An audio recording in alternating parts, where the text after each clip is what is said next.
Iran, a modern nation known for its nuclear tension, religious influence, and political power. But what if I told you Iran's future is written in the Bible, not in vague symbolism, not in secret codes, but in clear prophetic language dating back over 2,500 years. This is the biblical destiny of Persia, now called Iran. Before it was Iran, it was known as Persia, one of the greatest empires in ancient history. In the Book of Daniel, Persia conquered Babylon and allowed the Jews to return to Jerusalem. In Ezra 1:1, King Cyrus of Persia is even called by name as God's chosen instrument to rebuild the temple. The Lord moved the heart of Cyrus, king of Persia. Ezra 1:1. Even today, Iran is the only nation from that era that still exists under its ancient biblical name, Persia. This isn't coincidence. It's a thread running through prophecy, history, and destiny. Now let's fast forward to Ezekiel 38, one of the most chilling end times prophecies. It speaks of a final war, where a coalition of nations rises against Israel. One of those nations? Persia. Persia, Cush, and Put will be with them. Ezekiel 38:5.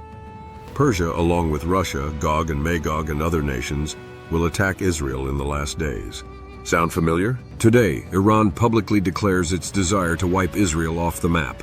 It funds terrorist proxies, builds nuclear weapons, and aligns with Russia, just like the Bible foretold. But that's not the whole story. Iran's biblical destiny is not only about war, it's also about God's intervention. In the Book of Esther, set in Persia, we see another attempt to annihilate the Jews. A Persian official named Haman plots genocide, but God raises up Esther, a Jewish queen, to save her people. Esther exposes the plan. The king intervenes. Haman is defeated. What's the pattern? Every time Persia rises against Israel, God steps in. And he will again. Here's something most people miss. While the Iranian regime is mentioned in end-time judgment, the Iranian people are not forgotten. In Isaiah 45, God calls Cyrus, a Persian king, my anointed, even though he didn't know God. Today, there are over 1 million underground Christians in Iran. The church there is one of the fastest growing in the world. God is calling people out of Persia, even in the darkest days. So what is Iran's biblical destiny? A nation once used by God to bless Israel. A regime that will rise against Israel and fall in judgment. A people not forgotten by God, but called into his kingdom in the last days. The Bible isn't just an old book. It's a living roadmap, even for modern nations like Iran. Do you believe the Ezekiel 38 war is already forming?